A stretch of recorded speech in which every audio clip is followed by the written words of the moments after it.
गीता में कहा गया है कि जो जैसा कर्म करता है वह वैसा ही फल पाता है। अर्थात व्यक्ति अगर अच्छा कर्म करता है तो उसे वापस अच्छा कर्म ही प्राप्त होता है, और अगर बुरे कर्म करेगा तो उसका फल भी बुरा ही मिलेगा। नमस्कार दोस्तों। तो आज की कहानी में ये कहा गया है कि अगर कोई इंसान किसी के साथ अच्छा करता है या उसके बारे में अच्छा सोचता है तो उसे वही वापस मिलता है। दोस्तों, अगर आपने हमारे चैनल को अब तक सब्सक्राइब नहीं किया है तो इसे ज़रूर से सब्सक्राइब कर लें। तो चलिए कहानी शुरू करते हैं। एक समय की बात है, एक बेघर भिखारी था और वह खाना इकट्ठा करता था। उसने यह ध्यान दिया कि हर दिन उसका खाना गायब हो जाता है। उसने उस चूहे को पकड़ा जो इसका खाना चुराता था। उसने चूहे से कहा, अरे चूहे, तुम मेरा खाना क्यों चुराता है? मैं तो एक गरीब भिखारी हूँ। चुराना है तो जाके अमीरों का खाना चुरा, उन्हें पता भी नहीं चलेगा। चूहे ने कहा, यह मेरे भाग्य में है कि मैं तुम्हारा ही खाना चुराऊं, क्योंकि तुम्हारे भाग्य में भी यही है कि तुम अपने पास सिर्फ 8 चीज़ें ही रख सकते हो।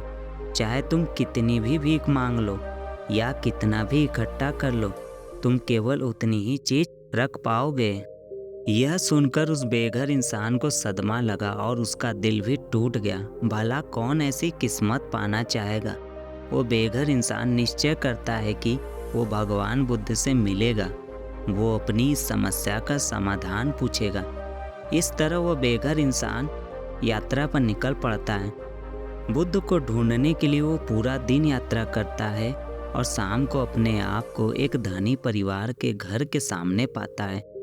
बेघर इंसान पूरी तरह से थक चुका था और उसने धनी परिवार के यहाँ रात बिताने का फैसला किया। उसने दरवाज़ा खटखटाया तो घर के मालिक ने दरवाज़ा खोला।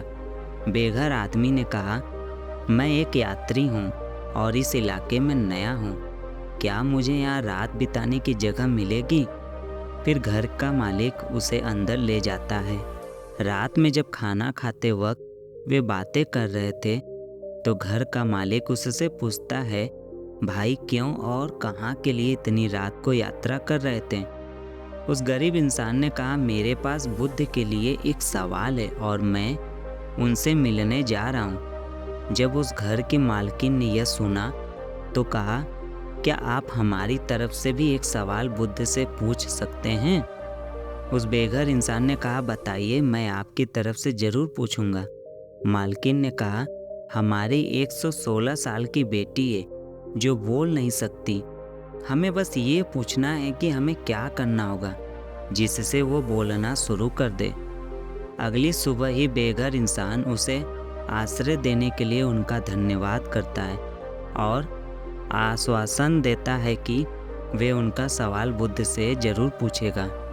वह अपनी यात्रा दोबारा शुरू करता है, लेकिन कुछ ही दूर चलने के बाद वह पहाड़ों का एक झुंड देखता है जिन्हें उसे पार करना होगा। वो एक पहाड़ पार करता है और उसे एक जादूगर मिलता है। वह जादूगर से पूछता है कि क्या तुम मेरी मदद कर सकते हो इन पहाड़ों को पार करने में? जादूगर उसे अपनी छड़ी के पीछे बैठाता है और पहाड़ों को पार करा देता है। जादूगर उस बेघर इंसान से पूछता है, तुम कहाँ जा रहे हो और इन पहाड़ों को क्यों पार कर रहे हो? बेघर इंसान ने कहा, मेरे पास बुद्ध के लिए एक सवाल है और मैं उनसे मिलने जा रहा हूँ। फिर जादूगर उस इंसान से आग्रह करता है कि वो उसका भी एक सवाल बुद्ध से पूछें। जादूगर उसे बताता है कि वो पिछले 1000 सालों से स्वर्ग जाने की कोशिश कर रहा है और उसकी शिक्षा के अनुसार उसे अब तक स्वर्ग में चले जाना चाहिए था। तो क्या तुम बुद्ध से पूछ सकते हो कि स्वर्ग जाने के लिए उसे क्या करना होगा? वो बेघर इंसान बुद्ध से सवाल पूछने का वचन देता है और आगे बढ़ जाता है। कुछ घंटे चलने के बाद उसे एक आखिरी रुकावट मिलती है, एक गहरी नदी जिसे वो पार नहीं कर सकता है।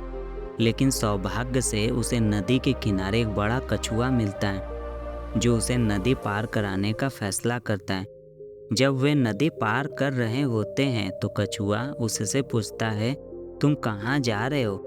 बेघर इंसान ने कछुए से कहा, मैं बुद्ध से मिलने जा रहा हूँ और मैं उनसे एक सवाल पूछूंगा अपने भाग्य के बारे में। यह सुनकर कछुए ने कहा, क्या तुम मेरे लिए उनसे एक सवाल पूछोगे?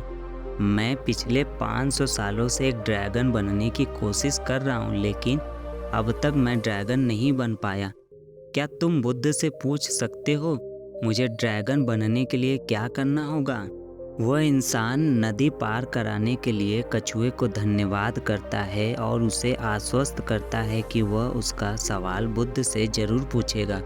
वह बेघर इंसान बुद्ध को ढूंढने की यात्रा में लग जाता है और आखिरकार वो बुद्ध के पास पहुंच ही जाता है। वह भिखारी मठ के पास पहुंचता है और एक गहरी लंबी सांस लेकर सोचता है कि आज मेरे सारे सवालों के जवाब मिल जाएगा। बुद्ध से वह उत्साहित और आनंद पूर्ण मन से मिलने के लिए मठ के अंदर जाता है और वो बुद्ध को प्रणाम करते हुए कहता है, मैं एक गरीब बेघर इंसान हूँ और दूर देश से आपसे कुछ सवाल पूछने आया हूँ। क्या मैं आपसे ये सवाल पूछ सकता हूँ? बुद्ध ने कहा, हाँ बिल्कुल पूछ सकते हो, लेकिन मैं सिर्फ 3 सवालों के ही जवाब दूंगा। केवल 3? वो इंसान हैरान रह गया। उसके पास तो 4 सवाल थे। उसने बुद्ध से कहा, लेकिन मेरे पास तो 4 सवाल हैं। बुद्ध ने कुछ उत्तर नहीं दिया, बेबस ध्यान में बैठे रहे। तब उस बेघर इंसान ने बड़े ध्यान से पहले उस कछुए के बारे में सोचता है। बेचारा कछुआ जो 500 सालों से उस गहरी नदी में ड्रैगन बनने की आस में कितनी मुश्किल से जिंदगी जी रहा है। फिर वो जादूगर के बारे में सोचता है जो 1000 सालों से स्वर्ग में जाने की कोशिश कर रहा है, फिर भी वो स्वर्ग में नहीं जा पा रहा है। 1000 साल तो बहुत लंबा समय होता है। अब तो उस जादूगर को स्वर्ग जाना ही चाहिए। आखिरी में वो उस लड़की के बारे में सोचता है जिसने अपनी पूरी जिंदगी बिना कुछ बोले ही बिता दी। वो सोचता है कि बिना कुछ बोले कैसे वो लड़की अपनी पूरी जिंदगी जिएगी। ये तो क्रूरता है, ये तो पाप है। फिर वो अपनी तरफ देखता है और सोचता है कि मैं तो बस एक बेघर भिखारी हूँ। मैं वापस अपने शहर जाकर भीख मांग कर अपना काम चला लूँगा। मुझे तो इसकी आदत है, मेरा तो कुछ नहीं बदलेगा। लेकिन उन लोगों का सब कुछ बदल सकता है यदि उन्हें उनके सवालों के जवाब मिल जाए तो। जब उसने दूसरों की समस्याओं की ओर देखना शुरू किया तो उसको खुद की तकलीफ कम लगने लगी। अतः उसने उन तीनों के सवालों को पूछने का निर्णय लिया। गरीब इंसान ने बुद्ध से कछुए के बारे में पूछा। बुद्ध ने कहा, वो कछुआ अपना कवच छोड़ने को तैयार नहीं है। जब तक वह अपने कवच को नहीं छोड़ेगा तब तक वह ड्रैगन नहीं बन सकता है। फिर उस बेघर इंसान ने उस जादूगर के बारे में पूछा। वो जादूगर हमेशा अपनी छड़ी अपने साथ रखता है, कभी उसे नीचे नहीं रखता। उसकी छड़ी ही एकमात्र कारण है जो उसे स्वर्ग जाने से रोक रही है। आखिरी में उस इंसान ने उस लड़की के बारे में पूछा। बुद्ध ने कहा, वो लड़की जरूर बोल पाएगी जब वो अपने हमसफर से मिलेगी। अपने तीनों प्रश्नों के उत्तर पाकर वो बेघर इंसान बुद्ध को प्रणाम करता है और वह खुशी खुशी वहाँ से चल देता है। रास्ते में वो उस कछुए से मिलता है। उसने कछुए से कहा कि तुम्हें बस अपना कवच निकालना पड़ेगा और तुम ड्रैगन बन जाओगे। वो कछुआ अपना कवच निकालता है और उस कवच के अंदर बेशकीमती मोती थे जो गहरे समुद्र में मिलते हैं और वो उस बेघर इंसान को दे देता है। फिर उस कछुए ने उस बेघर इंसान को धन्यवाद दिया और वो ड्रैगन बन के वहाँ से उड़ जाता है। अब वो इंसान एक बड़ी पहाड़ी में उस जादूगर से मिलता है और उससे कहता है, आपको बस अपनी छड़ी ज़मीन पर रखनी होगी और आप स्वर्ग में चले जाएंगे। उसके बाद वह जादूगर अपनी छड़ी उस बेघर इंसान को दे देता है और स्वर्ग की ओर चल पड़ता है। अब उस बेघर इंसान के पास कछुए का दिया हुआ धन था और जादूगर की छड़ी। वह उस जादुई छड़ी में बैठकर उस परिवार के पास जाता है जिसने उन्हें रात में रुकने का आश्रय दिया था। वे उसे देखकर बड़े खुश हुए और जवाब की उम्मीद करने लगे। बेघर इंसान उन्हें बताता है कि आपकी बेटी तभी बोल पाएगी जब वो अपने जीवन साथी से मिलेगी। उसी क्षण उनकी बेटी नीचे आई और बोली, क्या यह वही आदमी है जो पिछले हफ्ते भी आया था? ये सुनकर उस लड़की के माता पिता हैरान थे। वो उस बेघर इंसान की तरफ देखते हैं। वही बेघर इंसान उस लड़की का हमसफ़र था। माता पिता ने उनकी शादी तय कर दी और वो खुशी खुशी रहने लगे। तो याद रखना दोस्तों, इस संसार में हम जो कुछ भी अच्छा करते हैं वह वापस लौटकर हमारे पास ही आता है। दोस्तों, आज की यह कहानी आपको कैसी लगी? कृपया मुझे कमेंट करके ज़रूर बताएं।